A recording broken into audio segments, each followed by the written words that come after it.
Welcome to our YouTube channel. Today we will study part 6 of this human health and disease, which is chapter 8 by 12. Under this part we will study antigen, antibody and immunodiffusion. Antigen, antibody and immunodiffusion. So there is some portion of the last previous video up to this, that lymph is tissue fluid, and lymphatic system, parts of lymphatic system is lymphoid organ, lymphoid tissue, WBC, leukocytes and antibodies. There are 4 parts which we have already discussed in the last video. So first of all, under this video we will discuss antigen. Antigen is new thing for you in this chapter. Antigen is also called immunogen. A molecule, normally a protein का ही molecule होता है ये antigen और antibody दोनों. Protein molecule, glycoprotein और polysaccharide, usually found on the surface of a cell. जो pathogen है cell, pathogen का जो सेल है उसके सरफेस पर ये एंटीजन पाया जाता है, which can interact with receptors found on lymphocytes और एंटीबॉडीज. एंटीजन जो है वो प्रोटीन का एक मटेरियल है जो कि पैथोजन के सरफेस पर पाया जाता है, और जो एंटीबॉडी जो है उसके सरफेस पर जो एंटीबॉडी होगा, एंटीबॉडी के सरफेस पर जो लिम्फोसाइट के सरफेस पर जो प्रोटीन मॉलिक्यूल जिसको एंटीबॉडी बोलते हैं उसके साथ इंटरैक्ट करता है, उसको एंटीजन बोलते हैं. मिलियन ऑफ जर्म्स, हम लोग यहाँ एंटीजन ये जो है मिलियन ऑफ जर्म्स अभी दुनिया में जो हैं उतने कितने मिलियन जर्म्स हैं तो उसके साथ उतने तरह के एंटीजन होंगे. लेकिन आवर बॉडी जो है, our body can produce 10 billion different antibody, 1 for 1 germ. ये मिलियन में है तो वो बिलियन में है, अपने शरीर में इतना प्रोडक्शन हो सकता है. तो जब इंटरेक्शन शुरू हो जाता है एंटीजन और एंटीबॉडी का, यहाँ देखिए ये जर्म है, उसका प्रोटीन मॉलिक्यूल जो एंटीजन हुआ, और ये एंटीबॉडी जो है ये एंटीबॉडी है, और ये जो सेल है लिम्फोसाइट है. तो जब इंटरेक्शन शुरू हो जाएगा दोनों के बीच में तो ये लिम्फोसाइट को इफेक्टर सेल बोलते हैं. जब इंटरेक्शन शुरू हो गया तब उसके पहले तक हम उसको लिम्फोसाइट बोलते हैं. आफ्टर इंटरेक्शन जब स्टार्ट हो जाता है तो वो इफेक्टर सेल कहा जाता है. अब कैसे क्या स्टेज है इसका, हाउ एंटीबॉडी फॉर्म्स. एंटीबॉडी का भी एक शॉर्ट डेफिनेशन फिर से बता दें, लास्ट क्लास में भी बताया गया था. Antibody is defensive chemical weapon. Defensive, हम लोग के शरीर का डिफेंस, बचाव के लिए केमिकल वेपन तैयार करता है. That is complex protein made by our body. Our body can produce 10 billion different antibodies. 10 billion different antibodies produce कर सकता है, जो हम लोग लास्ट क्लास में पढ़े हैं. आईजी, इम्यूनोग्लोबिन, उसको एंटीबॉडी को इम्यूनोग्लोबिन भी बोलते हैं. जैसे हीमोग्लोबिन तो ये हो गया इम्यूनोग्लोबिन. इसका कुछ example, immunoglobulin A, immunoglobulin E, immunoglobulin G and immunoglobulin M. ठीक है, इसको याद करने का फॉर्मूला बताए थे, एजीएम असिस्टेंट जनरल मैनेजर. यहाँ ए है, एईजीएम हो जाएगा, एईजीएम. और एजीएम क्या होता है, बड़े फैक्ट्री का जो जनरल मैनेजर के नीचे जो होता है उसको एजीएम बोलते हैं. तो ऐसे हम लोग याद कर सकते हैं उसको. Now how antibody works, antibody कैसे काम करता है. यहाँ पे ये देखिए फोटो के द्वारा दिखलाया गया है. पहले इसका देखिए, infection and multiplication bye germ. तो पहले तो जर्म के द्वारा इन्फेक्शन होगा और उसका मल्टीप्लिकेशन होगा जर्म का. जब किसी भी हम लोग के शरीर में उसमें जो है होस्ट में जब वो जाएगा. The germ reaches to lymph node, उसके बाद इम्यून सिस्टम से होता हुआ वो लिम्फ नोड में पहुंचेगा। लिम्फ नोड में पहुंचने के बाद second stage is examination by WBC। Lymph node में वाइट ब्लड कॉर्पसल्स होते हैं और वो एग्जामिन करेगा, उसको एग्जामिन करके डिटेक्ट ऑन मैचिंग, और उसका मैचिंग की ये ऐसा एंटीजन आया है तो इसका मैचिंग जो है एंटीबॉडी हम उसमें भेजें। ये examination and detection and matching जो है WBC के द्वारा होता है और उस पर वो चिपक जाता है, स्टिक्स ऑन एंटीजन, जो एंटीबॉडी जो है वो उस पर चिपक जाता है वो। उसके बाद थर्ड एक्टिविटी, ये इसका फोटो यहाँ दिया हुआ है, ये जो स्टेज है 1 और 2 का यहाँ दिया हुआ है, ये दिया हुआ है, ये जो देखिए ये inside lymph node, inside the lymph node है। यहाँ पर ये एक WBC है और मैक्रोफेज या मोनोसाइट है, ये इसका स्ट्रक्चर होता है। ये इसके अंदर जर्म आया, जर्म जो है बॉडी के अंदर वो सिस्टम से होता होगा, इम्यून सिस्टम से होकर के ये नोड में आया, inside the lymph node, lymph के नोड में यहाँ पर ये पहुँचा और यहाँ पर ये जर्म जो है, इसके बाद जर्म के पहुँचने के साथ जो है ये जो है लिम्फोसाइट है, यहाँ पर ये जो WBC है ये आया इधर से, इसका देखिए ये इस पर ये मैचिंग इसका हो गया, इसको कवर कर लेता है इस तरह से। तो ये एंटीबॉडी है, इसका जो ऊपर का प्रोटीन वाला पोर्शन है ये एंटीबॉडी है, उसी तरह ये प्रोटीन पोर्शन जो है जर्म का ये एंटीजन है, और ये पूरा एंटीबॉडी ये पूरा मिला के एक WBC हुआ।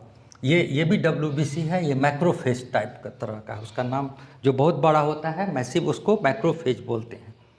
तो इस तरह से ये यहाँ पर एग्जामिनेशन हुआ, डिटेक्शन एंड मैचिंग। इसके बाद का स्टेज होता है ये एक्टिवेशन। इसके बाद का थर्ड स्टेज है एक्टिवेशन। इसमें क्या होता है, matching cell makes an army of clones. जो मैचिंग सेल है वो आर्मी ऑफ क्लोन्स वो बनाता है। क्लोन्स मैंने सिमिलर टाइप ऑफ प्रोडक्शन कर जाएगा, उसका पूरा फौज तैयार कर लेता है। तो इट ऑल्सो एक मेक्स मेमोरी सेल, और मेमोरी सेल भी बनाता है। एक तो न्यूमरस जो है आर्मी उसका तैयार करता है, बहुत सारा क्लोन्स बनाता है, और मेमोरी सेल्स भी बनाता है, जो मेमोरी सेल नेक्स्ट टाइम जब इन्फेक्शन होगा उस समय उसको वो याद रखता है। उसमें सेकेंड टाइम जब इन्फेक्शन होता है तो उसको जो काफ़ी स्पीड में और विगरसली वो अटैक करता है। अब यहाँ पर देखिए क्या है, इम्यून रिस्पॉन्स कैसे होता है। इम्यून रिस्पॉन्स जो है primary response and secondary response. जब फर्स्ट टाइम जो वैक्सीन जो दिया जाता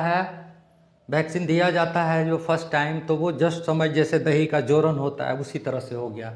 तो वो हम लोग को टीका वगैरह जो किसी को दिया जाता है तो वो जस्ट उसको स्टार्ट करता है, तो फर्स्ट टाइम है प्राइमरी रिस्पॉन्स।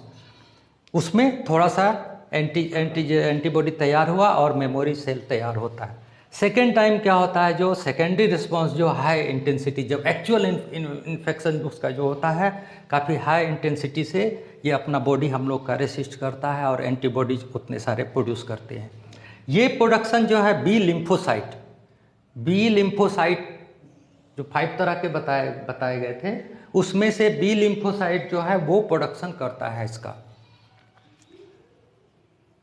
और टी लिम्फोसाइट जो है, लिम्फोसाइट 2 तरह के बताए थे, B lymphocyte and T lymphocyte. T lymphocyte जो है help B lymphocyte to produce antibody produce करने में मदद करता है, लेकिन मेन काम यहाँ बी लिम्फोसाइट का है।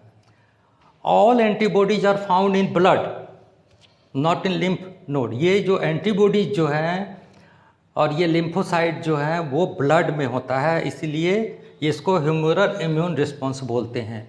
ये जो एंटीबॉडी प्रोड्यूस होता है that is called humoral immune response.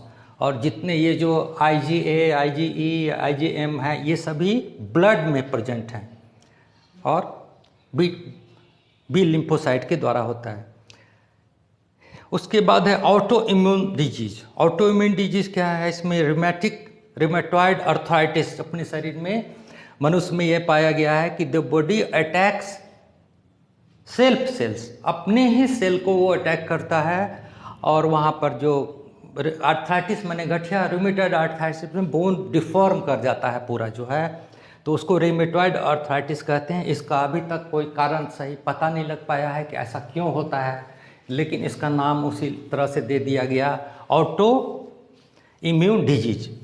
The body attacks self cell, अपने ही सेल को वो उस पर अटैक करके जो है वहाँ पर उसको डैमेज करता है। And what is allergy? Allergy क्या है? An allergy occurs when our immune system attack something harmless. जब हम लोग का इम्यून सिस्टम कोई हार्मलेस चीज़, कोई ऐसा है उस पर अटैक करता है तो एलर्जी होती है। एलर्जी में क्या होता है? खुजलाहट होगा, छींक होगा, वाटरी आई, आँख से पानी बहने लगेगा, और इरिटेशन फील होगा, तो उसको एलर्जी बोलते हैं। तो वो क्या होता है? एंटीजन, जो एटमॉस्फेयर में कुछ डस्ट पार्टिकल्स जो हैं, जो माइट्स, पॉलन ग्रेन्स हैं, पॉलन ग्रेन्स फ्लावर्स के जो वो होते हैं, फ्लावर्स से जो निकलते हैं पॉलन ग्रेन्स, वो है। उसके बाद एनिमल डैंडर है। एनिमल डैंडर माने डैंड्रफ जो है उसका, एनिमल्स का जो रोआ वगैरह है वो सब चीज़, इस तरह के और भी बहुत सारी चीज़ हैं। तो जब ये किसी आदमी को रिएक्शन करता है, उससे इरिटेशन फील होता है, तो उसको एलर्जी बोलते हैं। वो जो है कुछ सिम्टम आता है शरीर में, तो ये एलर्जी क्या है? ये वो जो है एंटीजन है, ये पार्टिकल्स जो है जो एटमॉस्फेयर में है जो एलर्जी करते हैं वो एंटीजन है, और उसको एलर्जेंस बोला जाता है। पार्टिकल्स जो एलर्जी करते हैं उसको एलर्जेंस बोलते हैं। उसमें ये सारे पार्टिकल्स आ जाएंगे, पॉलन ग्रेन, एनिमल डैंडर वगैरह जो है।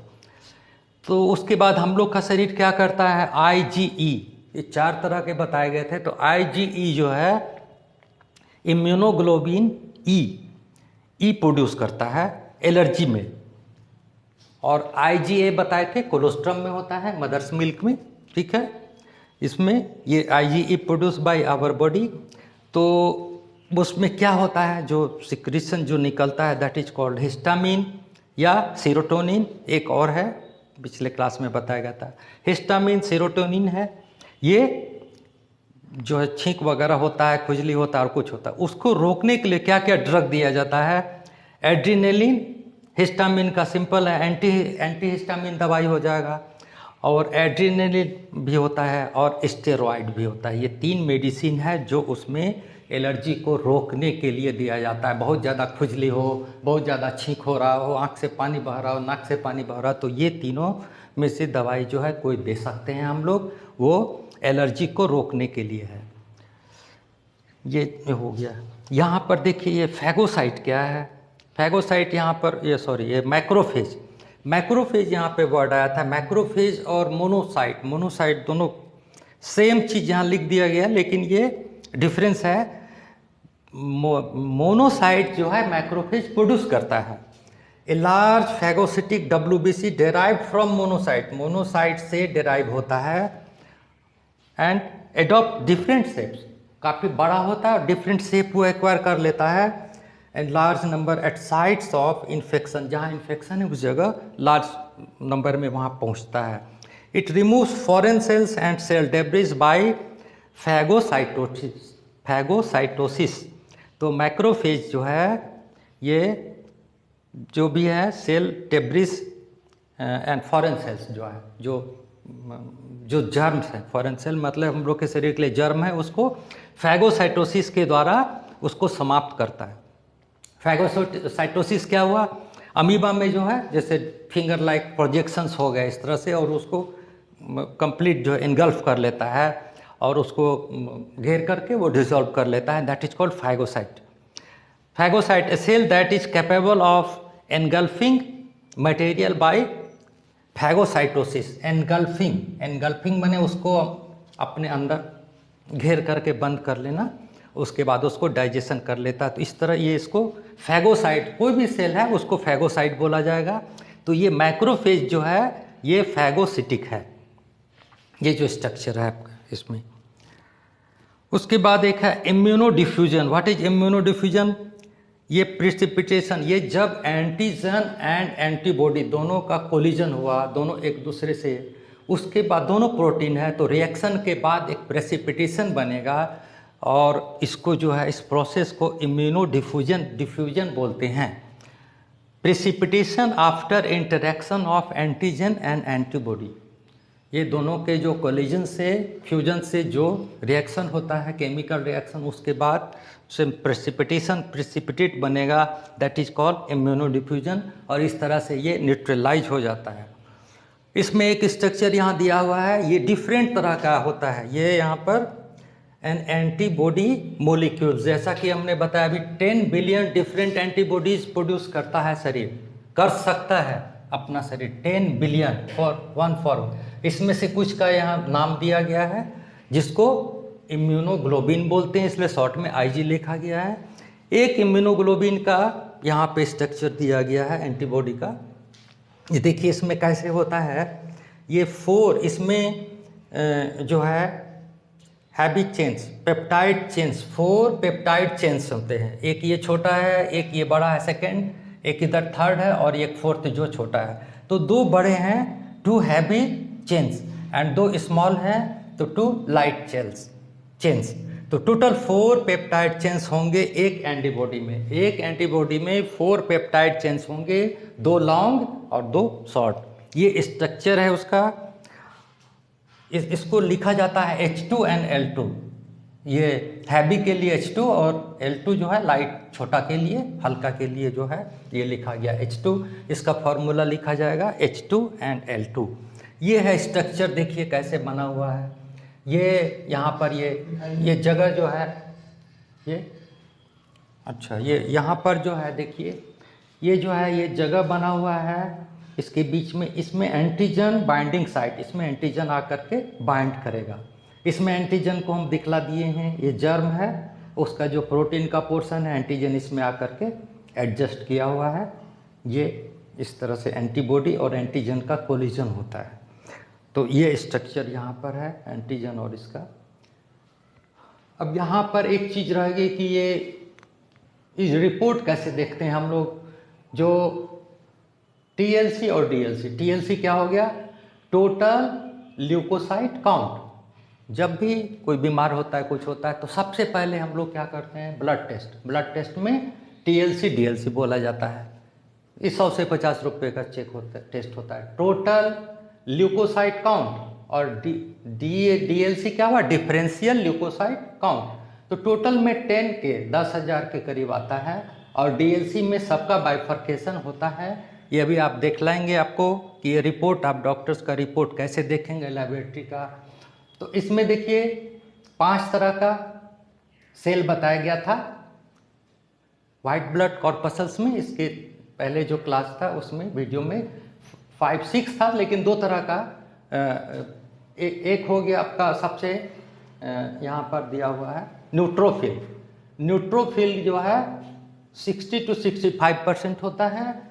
और उसके बाद लिम्फोसाइट जो बताया, न्यूट्रोफिल कौन सा, ये न्यूट्रोफिल दूसरा सेल में उसमें होगा।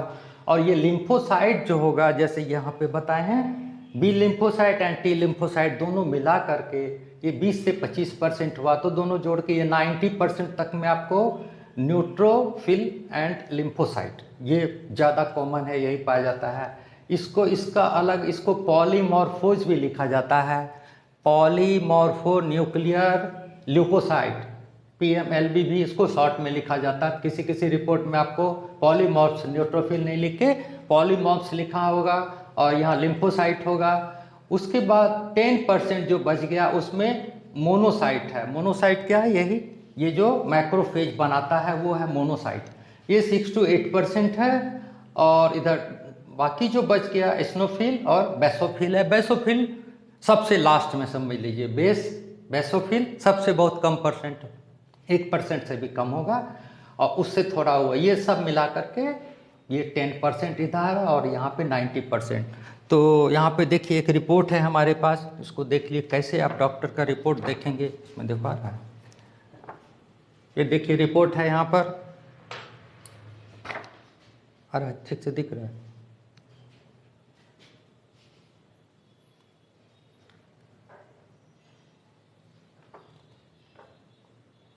यहाँ दिया हुआ है।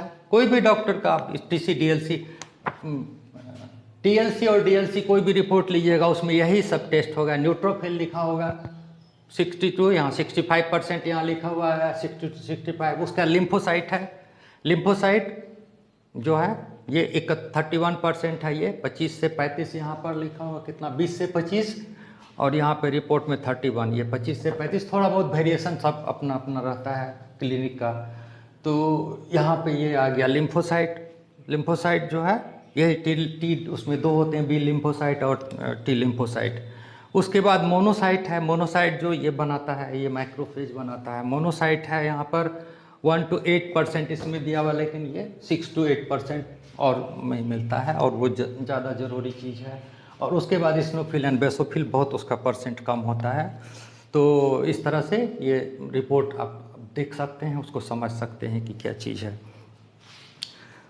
तो ये हो गया सारा चीज़। इसमें we have covered all thing, antigen, antibody and immunodiffusion, और इसका स्ट्रक्चर, एंटीबॉडी और इसका एंटीबॉडी मॉलिक्यूल का स्ट्रक्चर और कैसे ये होता है सारा चीज़। मैक्रोफेज क्या है और फैगोसिटिक जो है क्या है, फैगोसाइट, ये हम लोग डिस्कस कर चुके हैं सारा।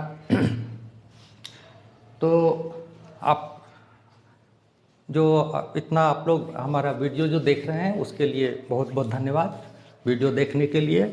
और हमारे चैनल को जो आप लोग का अपनापन है, योर अफेक्शन एंड कोऑपरेशन, उसके लिए thankful. I am very thankful to you all for the affection and cooperation to our channel.